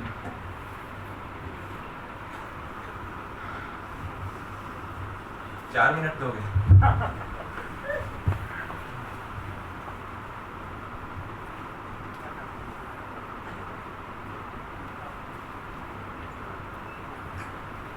मैं क्या बता रहा था? तो काफी शर्मीला था, तो किसी ने कहा तो मैंने 12th का वीडियो अपना एक बनाया, इंग्लिश में बोला। आज तक वो वीडियो डिलीट नहीं किया, करीबन 6 साल पुराना हो चुका है। आप जाके YouTube पे उसे देख सकते हो, ठीक है। मेरा तो बहुत मन करता है उसे मैं डाउन कर दूं, उसे देखते ही मेरे अंदर के प्राण खत्म हो जाते हैं। मेरी आत्मा कहती है मैं तुझे छोड़ के जा रही हूँ, पर वो जानबूझ के इसलिए छोड़ा है कि आप देख सको। मैं इतना शर्मीला था यार, अगर आप मुझे यूं कहोगे ना स्टेज पे तो मेरे हाथ पैर कांपने लग जाएंगे। आप कहोगे स्टेज पे आना, मैं कहूँगा 4th फ्लोर से कूदने जा रहा हूँ मैं। तो हम में से काफी व्यक्ति शर्मीले होते हैं। अब खैर अब मोबाइल इंटरनेट ज्यादा है, आप देखते भी ज्यादा हो, अब आप थोड़े कम हो, पर आप में भी काफी बच्चे शर्मीले होंगे। तो अगर मैं 6-7 साल में आप लोगों के आगे आके बोल सकता हूँ तो जनाब विश्वास मानो आप तो गाना गा सकते हो। क्या गा सकते हो? 7 साल बाद गाना गा सकते हो आप।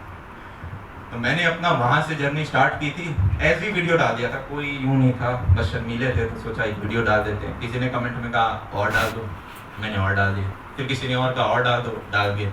वो जर्नी कंटिन्यू होती गई। अब 7 साल बाद हम और आप बात कर रहे हैं। तो मैंने जो शुरुआत में कही थी, कोई भी आपके पास अपॉर्चुनिटी आती है उसे ग्रैब जरूर करें। मेरे पास अपॉर्चुनिटी आई थी, मम्मी पापा घर के बाहर थे और शर्म के ऊपर काम करना था हमें, तो अटैची के ऊपर छोटा कैमरा लगा के एक वीडियो बना के डाल दिया, हाँ या ना? तो इन चीजों का हमें ध्यान रखना है। इससे पहले मैं किस पॉइंट पे बात कर रहा था, मैं खुद ही भूल जाता हूँ पॉइंट। इससे पहले क्या क्या कवर किया है हमने? ये बात कर ली है जनाब कि अगले 1 साल में जेईई नीट ही सब कुछ है आपका। ये आपको मेहनत करना सिखाएगा, आपके माँ बाप के पैसे बचा रहा होगा और आपको एक अच्छी कॉलेज लाइफ देगा। यस यस और नो? जिंदगी के 18 चैप्टर यार हमारे बीत चुके हैं और बचे हुए 50 से 60 चैप्टर कैसे निकालोगे, इसमें 2 मेजर डिसीजन आने वाले हैं। पहला है कि आप अपनी जिंदगी में काम क्या करते हो, और दूसरा वो जिंदगी बिताते किसके साथ हो। ये डिसीजंस आपके खुद के होने चाहिए। इसमें मैं ये नहीं कह रहा कि घर में भाई आंदोलन पे बैठ जाना, पापा आपने यूपीएससी का क्या था, पर मेरा यूपीएससी में मन नहीं कर रहा, चलो युद्ध कर लेते हैं पहले। मैं ये कह रहा हूं, क्या कहा मैंने, कॉलेज में भी प्लेसमेंट की तैयारी करना। अगर सरकारी है, देखो सरकारी है तब तो फुल्ली देना पड़ेगा, साइड असर नहीं कर सकते, वो चीज फुल टाइम डिमांड करेगी आपका, हाँ या ना? पर प्लेसमेंट के लिए मात्र आपको 3 से 4 महीने पढ़ना होता है और कॉलेज की पढ़ाई करनी होती है। तो उसके साथ आप एक साइड हसल पे काम कर सकते हो। शुरुआत में यार आपके मेरे मम्मी पापा ने देखो मुझे रोका था, मैं ऑनेस्टली बता रहा हूँ आपको। और तो मैंने मम्मी पापा को बहुत बुद्धू बनाया। मैं बोलता था 10 मिनट का वीडियो है तो 10 मिनट ही लगते हैं उसे बनाने में, रियलिटी है 7 से 8 घंटे तक लग जाते हैं। उस टाइम में तो वाईफाई भी नहीं था, 1 GB इंटरनेट मिलता था पूरे महीने का। तो पहले कॉलेज में जाके किसी लैब को ढूंढना पड़ता था जहाँ पे वाईफाई हो, फिर हम अपलोड वहाँ पे किया करते थे। 2nd या 3rd ईयर की बात है, कहीं से मेरे को पता चला कि बीकानेर वगैरह जाके मेरे पास पैसे नहीं थे 2nd 3rd ईयर में कि मैं कुछ बड़ा कर सकूं। तो मुझे लगा कि यार लोगों को जोड़ते हैं, लोगों को जोड़ लेंगे रेवेन्यू शेयरिंग के मॉडल पे। कि 3 टीचर को हमने पकड़ा और उन्हें कहा कि यार आप कंप्लीट जेईई नीट का कोर्स बनाओ और मात्र 1000 रुपए में हम बच्चों को दे रहे हो, स्केलेबिलिटी के साथ उस चीज को प्रॉफिटेबिलिटी में लेके आए। तो मैं अच्छे टीचर्स की फौज में निकला। कहीं से पता चला पुराने टीचर से कि बीकानेर में कुछ टीचर्स हमारे हैं, उनके पास गया, उन्होंने ऑनलाइन समझा मेरे से, फिर उन्होंने कहा हम स्टूडियो बना दे, मैंने स्टूडियो बना दिए। अब ये पूरे प्रोसेस में पेरेंट्स इन्वॉल्व नहीं हुए, मतलब मैं दिल्ली से बीकानेर गया, पेरेंट्स से पूछता तो मना कर देते मुझे, तो मैं सीधा चला गया ट्रेन पकड़ के। वापस आए, उन्होंने जब हाँ बोला कैमरा लिए, फिर वहाँ पे जाके लोकल कारपेंटर को पकड़ के स्टूडियो वगैरह हमने उधर बनाए। बाद में उन्होंने डिच कर दिया, तो मैं बड़ा दुखी हुआ। 19 साल का छोटा बच्चा, अपना छोटा सा दिल टूट के कि यार इन्होंने तो धोखा दे दिया, कितना अच्छा सोचा था मैंने। फिर मैं वापस उस टीचर के पास गया कि कैसे गंदे दोस्तों को आपने रिकमेंड किया मुझे। उन्होंने एक और फरीदाबाद में किसी के पास भेजा, फिर कहीं और भेजा। इनमें से काफी लोगों ने यार रिजेक्ट किया, क्योंकि उम्र मेरी 19 साल की, छोटा बच्चा होता है ना 19 साल का, तो और ये सारे बड़े बड़े मगरमच्छ 35-40 साल के, ठीक है भाई, हम तो IIT के हैं, हम 15 साल से तो बड़ा है। तो वो आते नहीं थे कभी भी, पर वहां पे स्टूडियो बनाना सीखे, बाकी चीजें सीखी। वो भी एक अपॉर्चुनिटी ग्रैब करना था। आज के दिन यार जहाँ पे आप अभी क्लासरूम, ये तो देखो बैंकेट हॉल है, यहाँ क्लासेस नहीं होती, यहाँ शादियाँ होती हैं, पर आप बच्चे इतने सारे थे। और हमारा जो मॉडल है वो इस पे बेस्ड है कि एक क्लास में 40 से 50 बच्चे से ज्यादा ना बैठे, 51st स्टूडेंट नहीं बैठ सकता उस क्लासरूम के अंदर। और अभी आप जब जाओगे उन क्लासरूम को देखने, इतना प्रीमियम बनाया गया है, अपॉस्टिक फॉर्म लगाए गए हैं, सेंट्रल एयर कंडीशन है आपका सब कुछ, अच्छी बेंच हमने लगा रखी है। एक होती है यही वाली बेंच, आपने देखी है, जैसे आप बैठे हो इसी के ऊपर एक पट्टा और लग जाता है जिसके ऊपर आप अपनी किताबें लिख के पढ़ते हो। इसमें क्या है, बहुत सारे लोग बैठ सकते हैं, देख रहे हो कितने सारे बैठ गए आप। हमने बेंचेस रखी हैं जिससे कि खुला बच्चा बैठ सके। आपके क्लासरूम की साइज भी अच्छी है, पर उसमें बैठ मात्र 50 बच्चे रहे हैं। ये हमारा विजन था। अब अगर मैं इस मॉडल के बारे में बात करूं, देखो एक बार में मात्र 20 लोग जा पाएंगे बाहर, पीछे से धीरे धीरे जो सर होंगे वो थोड़ी देर बाद में 20-20 बच्चे निकालेंगे। आप मेरे को 5-7 मिनट और देना। नीचे आपकी 2 बसेस खड़ी होंगी, वो बसेस में आपको बैठाया जाएगा और आपको इंस्टीट्यूट के आगे लेके जाया जाएगा, जो कि जस्ट पास में ही है। लेफ्ट में आकाश है, राइट में एक और बड़ा प्लेयर है, बीच में आगे हम बैठ गए, ठीक है।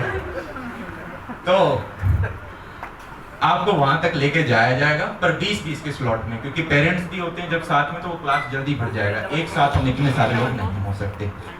अब आप सबने कोटा का नाम सुना होगा, कोटा फैक्ट्री तो देखा ही होगा, यस और नो? अब कोटा में पढ़ते हैं 2 से 3 लाख बच्चे। अब 2 से 3 लाख को साइड में कर दो, मात्र लाख की बात करते हैं। इन 1 लाख में से कितने लोग हैं जो कि 99 परसेंटाइल से ऊपर स्कोर करेंगे? अरे 1000 बच्चे, क्या मैं बोल सकता हूं 1 लाख में से 1000 बच्चे 99 परसेंटाइल के ऊपर स्कोर करेंगे, हाँ या ना? इन बच्चों को चाहे कोई भी पढ़ाए या कोई भी ना पढ़ाए, वो तब भी 1000 बच्चे रैंक लेके आएंगे। प्रोबेबिलिटी है ये तो, यस और नो?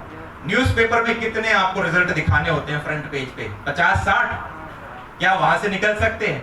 देखो हुआ क्या, इंडियन पेरेंट्स के पास समय नहीं होता, किसी भी पेरेंट के पास नहीं होता, क्योंकि अपना वो जॉब कर रहे होते हैं। फिर 11th-12th में, जब 11th में बच्चा आता है तो वो देखते हैं भाई जेईई नीट के लिए कहाँ भेजें। तो अगर इन कोचिंग कोटा में आप जाओगे, बहुत बड़े बड़े इंस्टीट्यूट हैं इस साइज के, 20-20 बिल्डिंग खोल रखी है हमने। अब ये आपस में compete कैसे करें? इनकी फीस लगभग बराबर है, टीचर भी लगभग बराबर से हो गए, तो ये खेलते हैं रैंक्स का गेम। कौन सा गेम? रैंक्स का गेम। इन्होंने कहा यार पेरेंट को अगर पकड़ना है, उन्हें रैंक्स दिखा दो। अब ये रैंक्स कहाँ मिलेंगी? ये रैंक्स कहाँ मिलेंगी? ये रैंक्स मिलती हैं 9th-10th क्लास के बच्चों में। अरे भाई NTSC का टॉपर कौन है? KVPY किसने उखाड़ा है? Physics olympiad, maths olympiad, chemistry olympiad, ये किसने निकाला है? समझ में आ रहा है? रामानुजन किसने निकाला है? आर्यभट्टा के पेपर किसने निकाले हैं? इन सब बच्चों को पकड़ लिया जाता है और कहते हैं आ जाओ जी, हम आपके बच्चों को फ्री में पढ़ाएंगे। अच्छा तू रैंक 1 है, तुम्हें पैसे देके पढ़ाएंगे। चीज समझ में आ रही है? अरे 6ठी-7वीं क्लास से भी काफी इंस्टीट्यूट हैं जो बच्चों को पढ़ाना स्टार्ट कर देते हैं, और इन ब्राइट माइंड्स को पहले ही इकट्ठा कर लिया जाता है। अगर आप अच्छे से जानते हैं, आपका बड़ा भाई इस प्रोसेस से, बहन निकल चुकी है, तो आपको बताएंगे कि इन इंस्टीट्यूट में टॉप बैच होता है हर एक में, चाहे दिल्ली में 2-3 है या चाहे कोटा में, और उसका एक नाम होता है। मैं नाम नहीं बताऊंगा वरना आप इंस्टीट्यूट पकड़ जाओगे। तो इसके ऊपर डेडिकेटेड एनर्जी लगाई जाती है। यार जितने भी रैंकर्स हैं, ये पिलर है रैंकर्स का, और ऊपर इन पे बेस्ट फैकल्टी होंगी जिन पे 15 से 20 साल का एक्सपीरियंस होगा। उन्होंने पहले भी रैंक अंडर 10 में निकाल रखी होगी, रैंक 1 को पढ़ा रखा होगा। और ये वो फैकल्टीज हैं जिनका यार पैकेज 50 लाख, 70, 90 लाख, 1.5 करोड़ तक जाता है। उन फैकल्टीज को इनके ऊपर लगाया जाता है। इनको हम बोलते हैं रैंकर्स बैच। क्या बोलते हैं? और एक और बैच होता है, उसको हम क्या बोलते हैं, बैंकर्स बैच। अब रैंकर्स बैच में से वो 50-60 फोटो निकाली जाती हैं जो कि फ्रंट पेज पे लगा के पूरे इंडिया में दिखाई जाती हैं। तो हमने कहा यार क्या करें, एक नया मॉडल बनाना है। और मैं 7 साल से ऑनलाइन हूँ और एक बहुत बड़े कॉर्पोरेट में मैं काम भी कर चुका था, तो वहां से भी मुझे सिस्टम के थोड़े फ्लॉस समझ में आए।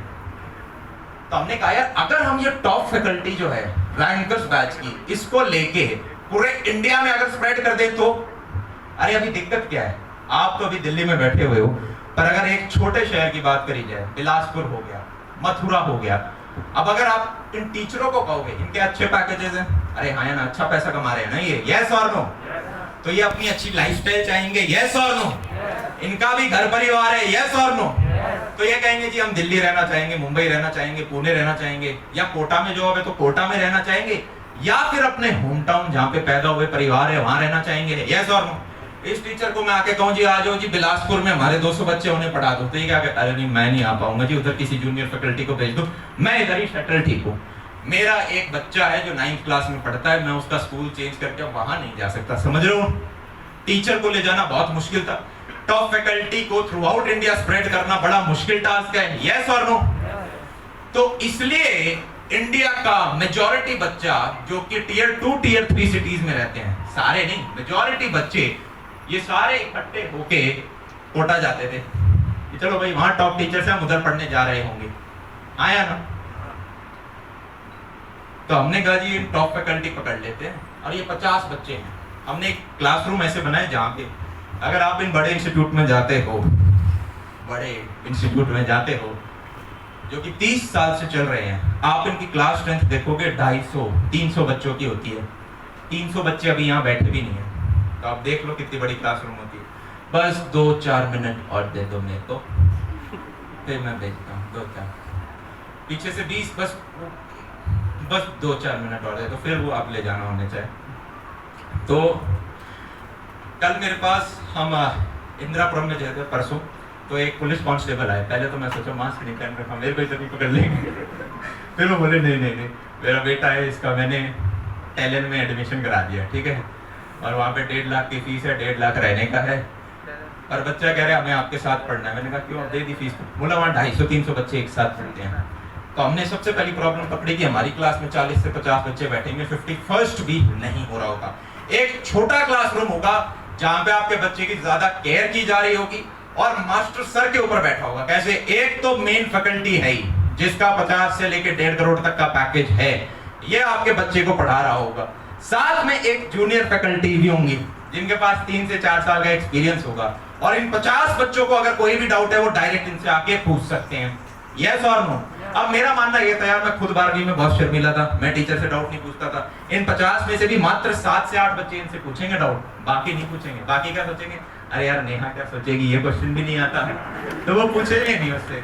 तो उनके लिए हमने क्या करा कि यार ये जो ऑफलाइन है इसको और बड़ा कैसे किया जाए।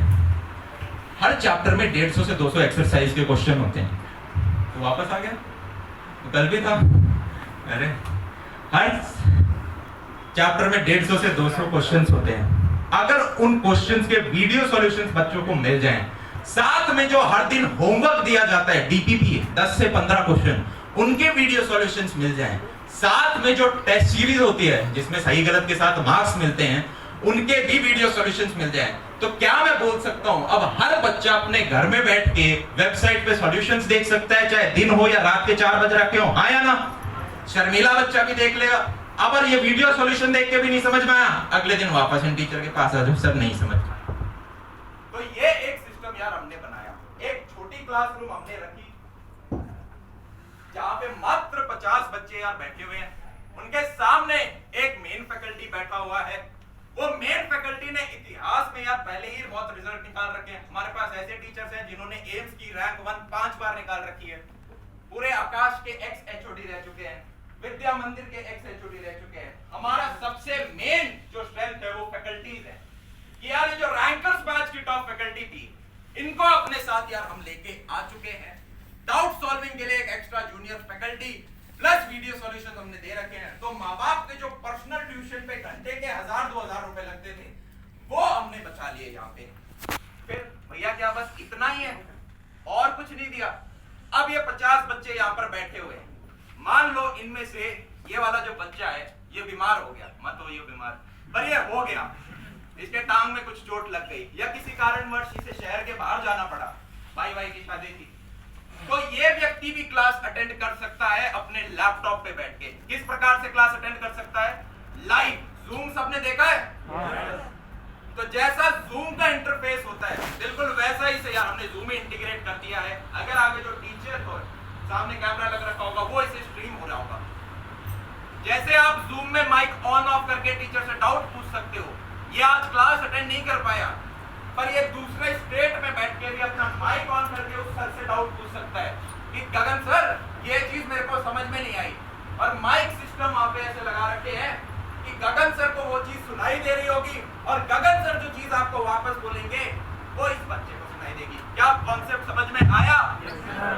तो अब मैं ये नहीं कह रहा घर से करो, सारे बच्चों को रोज ऑफलाइन ये जो हमने बनाया हाइब्रिड वाला, यहाँ पे खुद उपस्थित होकर क्लास लेनी चाहिए।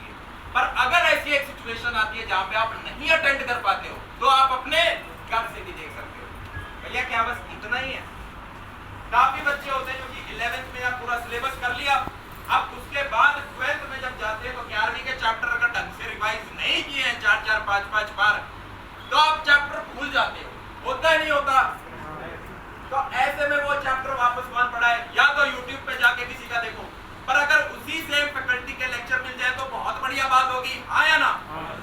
तो हमने यार कैमरे से वो सारी चीज रिकॉर्डेड आपको मिल रही होंगी, तो आप चाहे अपने 12th में आए तब भी आपको 11th के सारे अपने चैप्टर्स रिकॉर्डेड फॉर्मेट में मिल रहे होंगे। ये चीज समझ में आई?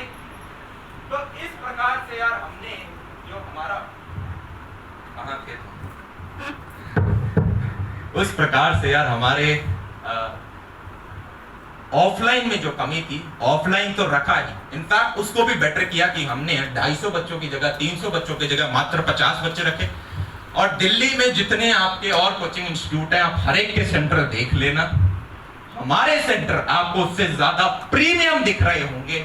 हमने यार जो वहां पे थीम रखी है, अगर 5 रो हैं 50 बच्चों की, तो ऐसा नहीं कि एक सिंगल लेवल में आप बैठते, एक एक रो के साथ सीढ़ियां, स्टेप क्लासरूम है, ऊपर होते जाओगे तो जो लास्ट रो में बच्चा बैठा है वो ऊंची हाइट पे बैठा हुआ है तो उसे सीधा बोर्ड दिखाई दे रहा है। इस कॉन्सेप्ट के साथ हम साथ में यार यहाँ पर आए। तो सस्ती तो यार नैनो भी थी, पर नैनो पिट गई, हाँ या ना? क्योंकि गाड़ी लोग किसके लिए लेते हैं? स्टेटस के लिए लेते हैं, और उसका नाम पड़ गया क्या? लखटकिया कार। तो बोले यार लखटकिया कार नहीं लेंगे, इससे अच्छा तो सेकेंड हैंड ऑल्टो ले लेंगे, वो बढ़िया है, हाँ या ना? लोग बाइक ले लेते थे, सेकेंड हैंड ऑल्टो ले लेते थे। मुझे नैनो नहीं बनानी थी, मुझे दाम डाउन रखना था, क्योंकि डिसरप्शन मारना था। क्या करना था? डिसरप्शन मारना था। लोग अपना यार एक एक सेंटर खोलते हैं, फिर जाके 2-3 साल बाद दूसरा खोलते हैं, फिर जाके तीसरा सेंटर खोलते हैं। हमें इससे थोड़ा तेज गति में जाना था। अभी तक यार इंडिया का हर बच्चा उठ के एक पर्टिकुलर शहर, सिक्कर, कोटा, इन सब में जाया करता था जहां पे अच्छी सुविधाएं नहीं थी। गांवों में अगर आप देखोगे तो बहुत टूटे फूटे क्लासरूम हैं, गंदी सी बेंचेज हैं, खिड़कियों पे मिट्टी लगी हुई है, एसी छोड़ो पंखा भी वहां पे ढंग से नहीं चल रहा, टीचर भी बिल्कुल अच्छे क्वालिटी के वहां पे नहीं मिल रहे होते हैं। तो एक विजन लिया, क्या इस लेवल की प्रीमियम चीज with top faculties of India, जो कि एचओडीज रह चुके हैं, 15-20 साल का एक्सपीरियंस है, रैंक निकाल रखी है अंडर 50 उन्होंने, इनको हम थ्रू आउट इंडिया पहुंचा सकते हैं क्या? अब यार सही बताऊं, मुझे नहीं पता था कि 5 बच्चे आएंगे, 10 बच्चे आएंगे। मैंने सोचा था मैक्स 50 बच्चे आ जाएंगे, 100 बच्चे आ जाएंगे। तो मैंने शुरुआत में सिर्फ 3 सेंटर लॉन्च किए, और मैंने वीडियो में बताया था 10 और रेडी है, पर वो रिस्पॉन्स देख के आपको बताया जाएगा। रिस्पॉन्स इतना सॉलिड आया कि हमें शादियों वाले हॉल भरने पड़ रहे हैं, 5-5 स्लॉट भरने पड़ रहे हैं। और यार अब आ रहा होगा रेवोल्यूशन का फेज नंबर 3, जहां पे अगले 3 से 4 दिन के अंदर हम 50 सेंटर यार ऑल ओवर इंडिया और दिखा रहे होंगे। और हमारा टारगेट है अगले 1 साल के अंदर 200 सेंटर लॉन्च करने का। 200 सेंटर। अब इंडिया का जो बच्चा है उसे एक शहर में नहीं जाना होगा, वहां के जो टॉप फैकल्टी हैं वो अब थ्रू आउट इंडिया जा रहे होंगे प्रीमियम क्वालिटी, नैनो नहीं है, उस प्राइस में मर्सिडीज है। अभी आप नीचे बस में जाके जब सेंटर देखोगे, खुद अपनी आंखों से एनालाइज करना, आप देखोगे कि आप इतना एक सिंपल क्लासरूम को रेंट पे लेके वहीं पे 50 बट्टे बैठा के किया जा सकता है। हमने पूरा कॉन्सेप्ट हटाया, ऊपर की छत से लेके, दीवार से लेके, नीचे की टाइल से लेके, बेंच से लेके, हर एक चीज हमने फ्रेश बनाई है। चाहे हमारा सेंटर दिल्ली का हो या चाहे हमारा सेंटर मिर्जापुर का हो, आपको क्वालिटी एक ही मिल रही होगी। अरे हाँ या ना?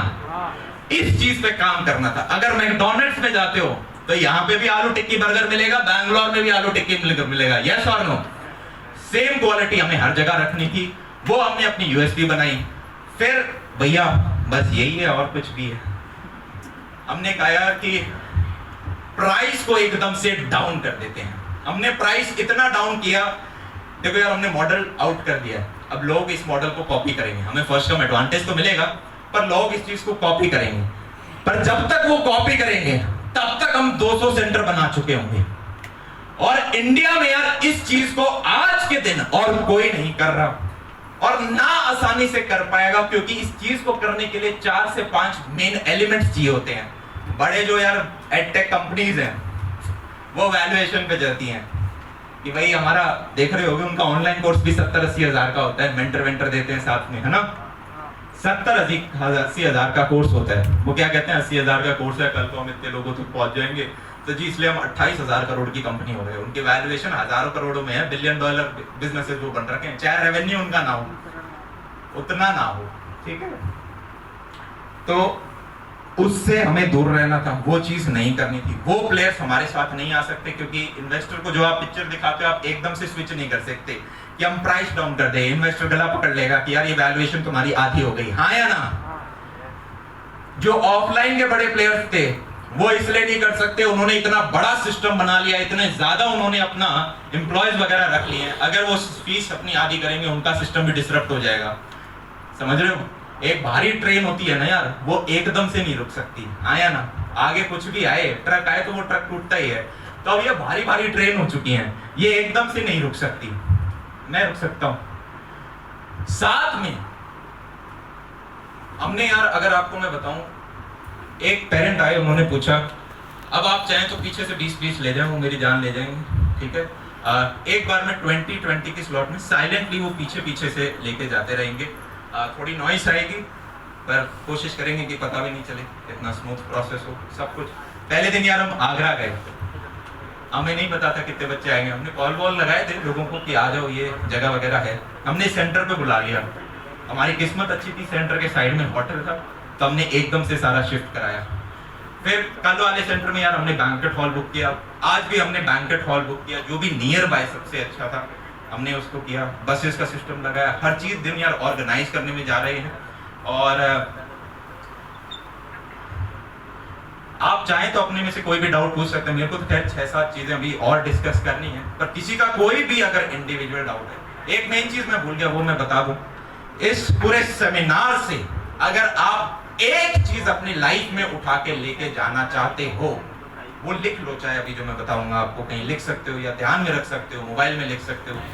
जितने भी बड़े व्यक्तियों से यार मैं लाइफ के अंदर मिला, बड़े व्यक्ति मतलब जो फाइनेंशियली अच्छा कर रहे हैं, 2000 करोड़ साल का कमा रहे हैं, या $बिलियन बिजनेस उन्होंने बिल्ड कर रखा है, ऐसे व्यक्ति भी मुझे मिले। उन सब में एक चीज कॉमन है कि उनमें लर्निंग एटीट्यूड है। क्या है? लर्निंग एटीट्यूड है। भूखे हैं किस चीज के लिए? नॉलेज के लिए। अभी आप जेईई नीट की तैयारी कर रहे हो, हाँ या ना? अरे ये किताब तो हर कोई पढ़ रहा है, पर इसके साथ आप खुद को कैसे डेवलप कर रहे हो? मैं ये नहीं कह रहा जेईई नीट की किताब साइड में छोड़ के सेल्फ ग्रोथ बुक के साथ स्टार्ट हो जाओ, पर अगर फ्री टाइम है आधा घंटा, तो उसमें कुछ ऐसा सीखो जो कि आपको बेहतरीन बना रहा हो। अरे हाँ या ना? वो 3 सेक्टर थे, पहला finances, second relationship, third health. अगर मैं आज 100 हूं तो कल 100.1 तो बनूं, यस और नो? इन तीनों के अंदर कल को आप कॉलेज में होगे, अरे कॉलेज के यार वो 40 सब्जेक्ट तो हर कोई पढ़ लेगा 8 सेमेस्टर के अंदर, हाँ या ना? हर कोई पढ़ रहा है, आप क्या अलग हो? तो वहां पे सेल्फ ग्रोथ बुक पढ़ना जरूरी है। भैया क्या सिर्फ किताबों पढ़ने से हो जाएगा? किताबें पढ़ो। मेरे पापा का तो ये कहना, भाई जानवरों से सीखो, कुत्ते जैसी नींद होनी चाहिए। मेरे पापा मुझे कहते हैं कुत्ते जैसी नींद होनी चाहिए, एकदम से उठ जाता है, एकदम से सो जाता है, हाँ या ना? आपका कौवे को कभी पत्थर मारने की कोशिश करना, आप जैसे हाथ पीछे लाओगे उतने पहले उड़ जाएगा वो, इतना चौकन्ना होता है वो। अगर आप बगुले की बात करोगे, एक टांग पे खड़े होकर फोकस कर सकता है। अगर आप पेड़ों की बात करोगे, 50 साल की उम्र हो जाती है उसके बाद भी पत्तियां झाड़ के नई पत्तियां लाते हैं। तो अगर एक पेड़ ग्रो कर रहा है तो जनाब हम क्यों ना ग्रो करें? अरे हाँ या ना? यस और नो? अरे यस और नो? अरे यस और नो?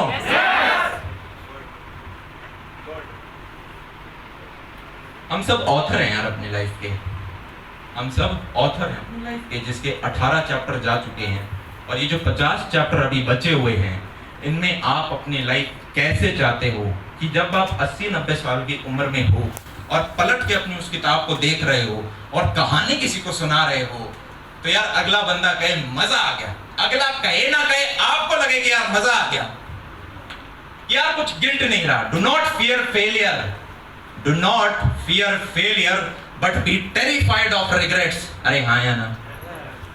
आपने काफी सारे, एक फैक्ट है यार कि व्यक्ति को साल में 4 ऐसी अपॉर्चुनिटीज मिलती हैं जो कि उसे मिलियनेयर बना सकती है।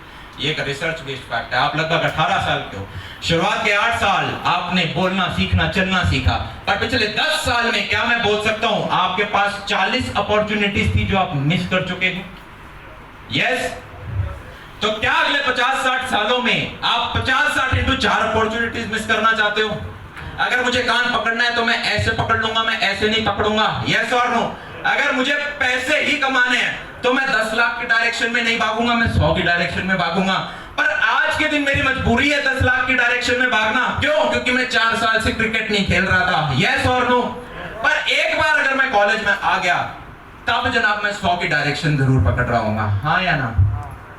आज के दिन जेईई में थोड़े बच्चे कम हो रहे हैं, नीट जो है वहां पर बच्चे ज्यादा हो रहे हैं, क्योंकि पिछले 2 साल में समझ में आया कि डॉक्टर्स की कितनी ज्यादा जरूरत है हमें। अरे हाँ या ना? एक बच्चे ने मुझे कहा कि भैया क्या करूं जिंदगी में, इंजीनियर बनूं, डॉक्टर बनूं, क्या बनूं लाइफ में, जर्नलिज्म में जाऊं, कि पैसा काम पे है। बेसिकली वो पूछना चाहता था ऐसा क्या काम करूं जो बहुत सारा, पीछे से 20-20 बच्चे साथ में जाते रहे, कि क्या ऐसा काम करूं कि जिंदगी में यार मैं बहुत अच्छे से पैसा कमा सकूं। एक ऐसा डॉक्टर भी होता है ना जो कि हर पेशेंट का मात्र 50 से 100 रुपए लेता है।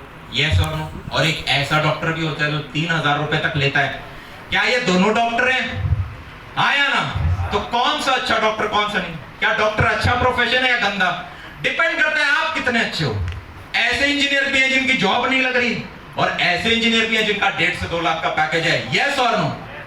ऐसे लॉयर भी हैं जिन्हें केस नहीं मिल रहे और ऐसे लॉयर भी हैं जो कि एक हियरिंग के, हियरिंग समझ रहे हो, एक बार अपनी शक्ल दिखाने के, चाहे वो आधा घंटे का सेशन है या 1 घंटे का, आपसे 8 से 9 लाख रुपए ले लेंगे। दिन में अगर 3 हियरिंग करी तो 25 से 27 लाख दिन का कमा रहे हैं। तब लॉयर अच्छा प्रोफेशन है या गंदा प्रोफेशन है? फैक्ट ये है कि कोई प्रोफेशन यार छोटा नहीं होता। किसी भी प्रोफेशन के ऊपर के 20% लोग नीचे के 80% से ज्यादा पैसा कमा रहे हैं। ऊपर के 20% लोग नीचे के 80 के कंबाइंड से ज्यादा पैसे कमा रहे होते हैं। मेरा मानना है ऊपर के 20% को नहीं, ऊपर के 1% को टारगेट किया जाए। किसको किया जाए? यार मैं जिस भी प्रोफेशन में जाऊं ऊपर के 1% में आ रहा हूं। मेरे पापा मुझे कहते थे बेटा झाड़ू लगाओ चाहे, पर झाड़ू ऐसी लगाओ कि दिल्ली में कोई और दूसरा ना लगाए, पूरी दिल्ली का ठेका आपको मिले। समझ पा रहे हो मैं क्या कह रहा हूं? उसी का फॉर्म है अर्बन क्लब्स। नाम सुना है आपने? आपके घर में आके आपके बाल काटेंगे। कल उन्होंने ही मेरे ऐसे गंदे बाल काटे। ठीक है, 5 स्टार रेटिंग दे देना भैया। मैंने कहा था बड़े बाल छोड़ देना मेरे। जब मैं सो जाता हूँ, जब कोई कटिंग करती है मुझे पता नहीं क्यों